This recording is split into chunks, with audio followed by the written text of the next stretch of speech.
Hello and welcome back to another video of the Projects of Power series. My name is Avonryn, and in today's video, we will be talking about ways you can make your character stronger, including some systems and mechanics that I had not gone over during the Projects of Power overview video. The primary reason that I didn't mention some of the systems I'll be talking about today during the overview video is because a lot of it is rather restrictive in how it functions. For those who have been following the channel the whole time, you might have noticed that the Projects of Power series has been getting released in the same order as they were mentioned in the overview video. And since the previous video was a spirit weapon video, this means that we're officially on the quote-unquote training arc portion. Due to how personal of a journey that Mabinogi is to each person, I don't want to use this to tell people how they should level their skills in an optimal order or anything of that sort. Instead, we're going to focus on providing some information on ways you can bolster your existing playstyle. The first portion of information that I want to provide is that you should identify your primary talent's main stat. On screen, I have all of the combat talents listed along with the stats that it requires to boost its damage. Every talent will provide a bulk of stats for itself, meaning that if you see multiple talents providing the same stat, such as Warrior, Knight, Ninja, and Puppeteer all providing strength, then you can get more strength by training those talents specifically. During the Introduction to Combat Talents video, I only showed the combat talents, which is only a portion of what Mabinogi has to offer. The life talents will also provide stats to the player, and on screen are the primary stats provided by each life talent available at the time of recording. Most of the life talents will provide dexterity while you're training your talent level, but individual skills will vary greatly in the stats that they provide. The Mabinogi Wikipedia has a page called Stats and Skills that I highly encourage going over if you're looking to raise any one stat in particular. Another thing that you can do to start building additional strength with the combat style of your choosing is to look and see which skills are able to be Dan ranked. Dan rank eligible skills are signified by a star icon next to the rank in the skill menu.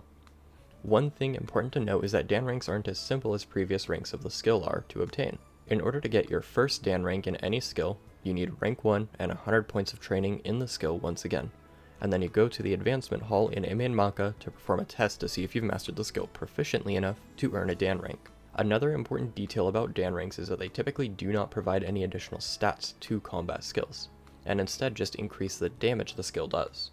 For our example of this, we are going to look at the Assault Slash skill, which at rank 1 deals 260% weapon damage, but at Dan 1 that gets increased to 290% damage. At Dan 2 it gets increased by another 30% for 320% weapon damage, and at Dan 3, the highest rank, it deals 350% weapon damage. Most skills that can be Dan ranked get a noticeable damage increase throughout their ranks. As much as I would like to go over each Dan test, they each have their own quirks as to how they function. In order to learn what each test's quirk is, you can ask the advancement guide to explain the test when you first enter, which gives insight to all the bonus rules associated with that test. Moving beyond talent and skill progression, we'll move our attention towards the potential system. Once your character has obtained a cumulative level of 1000, you'll start earning potential levels. Potential levels are earned every 10 combat levels that you get, with higher combat level increments awarding more potential levels. During a single rebirth, it's possible to obtain 210 potential levels. There are a large handful of rewards from potential levels that are noteworthy, such as the Light of Palala accessory, which also unlocks enchants as you level up in your potential levels to help make it relevant as you progress. The main reason I find this accessory so nice is because it will always be bound to your character. This means you can invest as much or as little as you want, and it will always be personalized for your preferred playstyle. One thing to keep in mind is that it can be destroyed, but you have to go out of your way to do so. Other than the Light of Palala, you'll also receive stat points you can distribute to whatever stats you'd like. As you spend more stat points in a single stat, the cost of investing into that stat further also increases. For every 3 points you gain in a single stat, it will cost an additional stat point to invest. This means that you can get an even spread of 15 in all 5 stats by the time you're at max, or increase a single stat by up to 36 points, or any combination that you'd like. You do get 2 different presets you can set up to use, which you can change between without any cost being associated. There is also probably my favorite aspect of the potential system, the Soulstream inventory. As you hit certain potential levels, you'll unlock or expand your Soulstream inventory. At potential level 40, it unlocks as a 8x4 bag to use. At level 140, it upgrades to an 8x6. And once you've obtained potential level 620, it grows to an 8x9, and when you hit potential level 1440, you'll get the final size upgrade, putting it at an 8x12. There is no restriction for what can be put into the Soulstream inventory, which means it's perfect for holding the rebirth potions you'll obtain from the potential level system as well. In total, there will be 18 rebirth potions that you'll get by the time you max out your potential level. On screen, I've listed the levels in which each rebirth potion is unlocked. Since these rebirth potions don't have an expiration timer, you can use them however you'd like, even having the option of saving them until you're eligible to start working on Arcana to quicken the pace of getting Arcana levels. There is also a special reward at potential level 3000, which is the Northern Lights armor set. Now, full disclosure, I remember when I got mine, I was very disappointed with the results. It's just your typical light armor with 4 defense and 1 protection, but it does look alright. Another main reward that you get from the potential system is the Palalan Embrace skill. This skill has a semi-daily cooldown. What I mean by that is that the skill's cooldown resets at 12 AM and 12 PM server time. The effects can vary greatly from using the skill, ranging from as little as a single huge lucky bonus to a massive stat increase. The different effects are shown on screen so you can see what kinds of benefits it offers. At rank 1, the effect you get will last for 36 minutes, excluding the combat XP buff, which will last up to 45. Moving on past the potential level system, we're going to move our focus to Homestead Items. Homestead items that provide stats are a little strange in their behavior, being grouped into 4 different categories. These 4 categories are primary figures, sequel figures, set figures, and homestead pet houses. The primary category is used by homestead items that provide stats, such as a Crystal figure. When you have multiple figures that can provide stats, whichever one has the higher stat between the two will apply. We'll use the following example to compare. A Crystal figure can provide 4 luck and 4 intelligence when placed onto the homestead. On the other hand, a Tarlac figure will provide 6 intelligence and 2 will when placed on the homestead.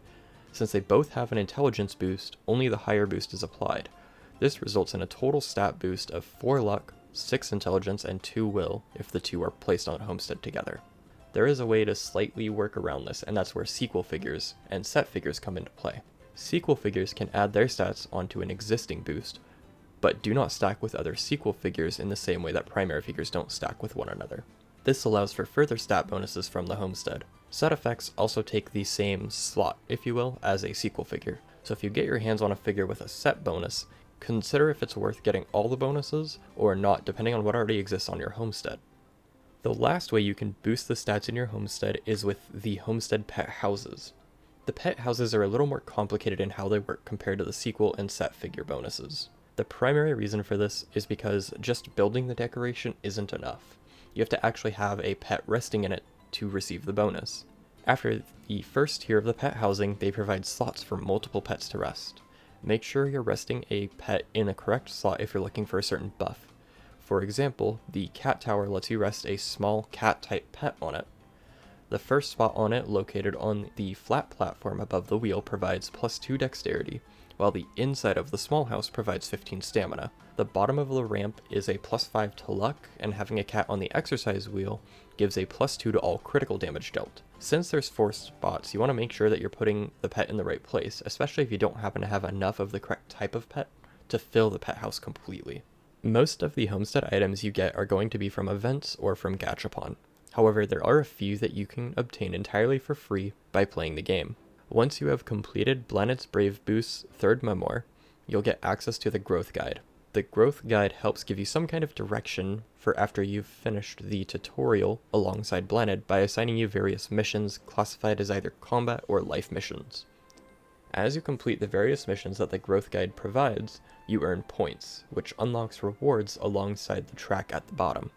The homestead figure sets are available at 600 points and 1700 points. The first set giving bonuses to health, mana, stamina, and all 5 major stats, while the second set provides bonuses to max damage, magic attack, critical, and bonus damage. There are a couple of other high quality homestead figures that you can get from the Fame's Ruin dungeon. The Fame's Ruin dungeon is meant to be a challenge, being a time trial against waves of strong enemies. The faster the speed in which they're defeated, the more stars you get. The more stars you get, the higher tier reward you can claim. The rewards from Fames include a +100 stamina homestead figure, a +100 mana homestead figure, and a +100 HP homestead figure, as well as a couple of figures that bolster defenses slightly, providing a 1, 2, or 3 bonus to all 4 defensive stats. It is also important to note that these high quality rewards from the Fame's dungeon can only be claimed a single time on each account. Another boost style item like the Homestead figures is Totems. Totems are similar to Homestead figures in the sense that they're usually from events or gachapon, but there are still quite a few that you can obtain without relying on spending money on gachapon or waiting for an event to roll around. Just like the Homestead figures, you can get some totems out of the growth guide. In fact, they'll be available before you get the Homestead figures. At 300 points, you'll be able to claim the first totem set, which will provide a boost to health, mana, stamina, and all 5 major stats. The second set will be obtainable at 1400 points, and provides totems with a bonus to max damage, magic attack, critical, and movement speed. There is a major downside of totems in comparison to Homestead items though. Homestead items can be placed and provide their bonuses automatically without a need to do anything or use up any space.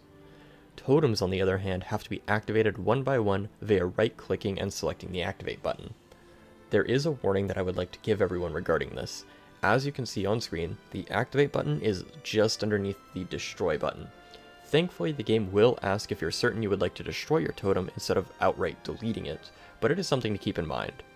The other drawback to totems is that they do eat up some of your inventory space. The totems I've mentioned so far each take a 2x2 space in your main inventory, adding up to a total of 32 inventory slots taken up by totems. Another restriction totems have is that you can only have one of each totem active at a time. This means that if you have 2 different totems for max HP, only one can be used. There are quite a lot of different categories for totems, and I do have them listed on screen to make things a little easier to follow.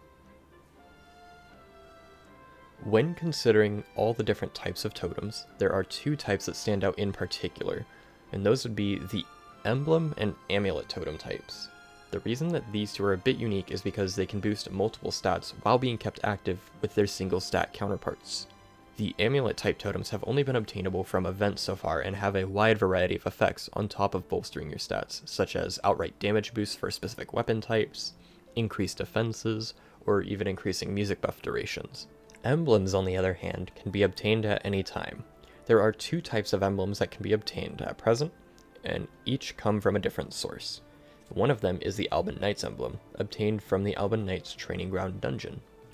The Alban Knights emblem has a variety of effects that can be given to it, depending on which runes you insert. The runes are obtained by running the dungeon as well.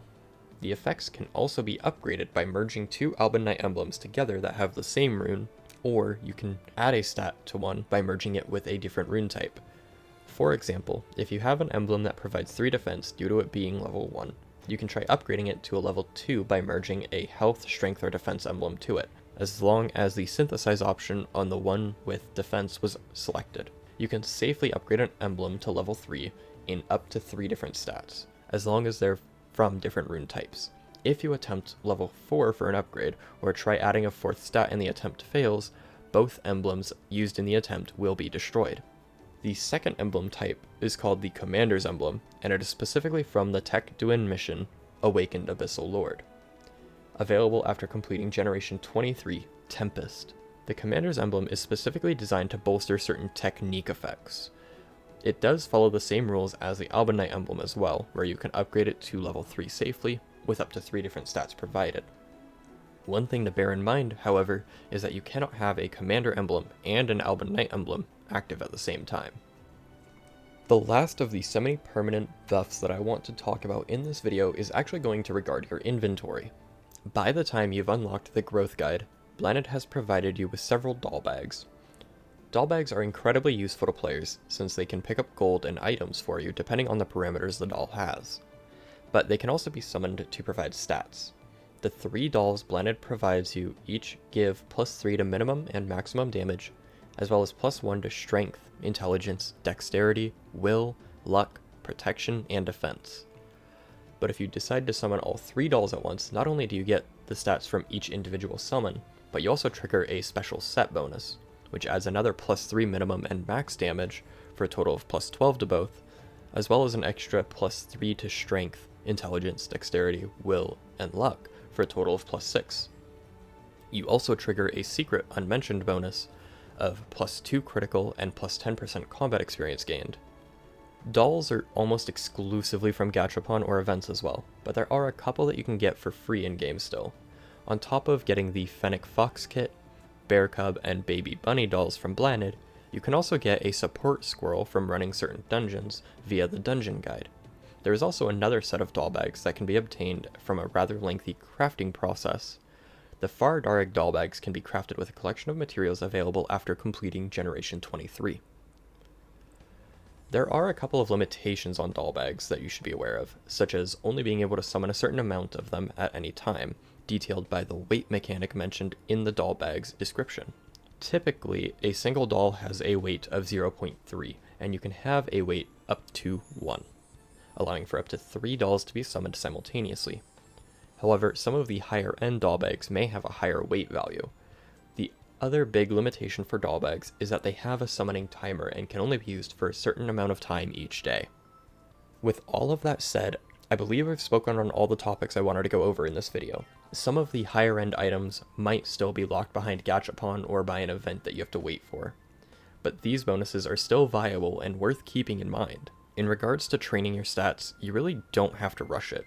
Enjoy Aaron at your own pace.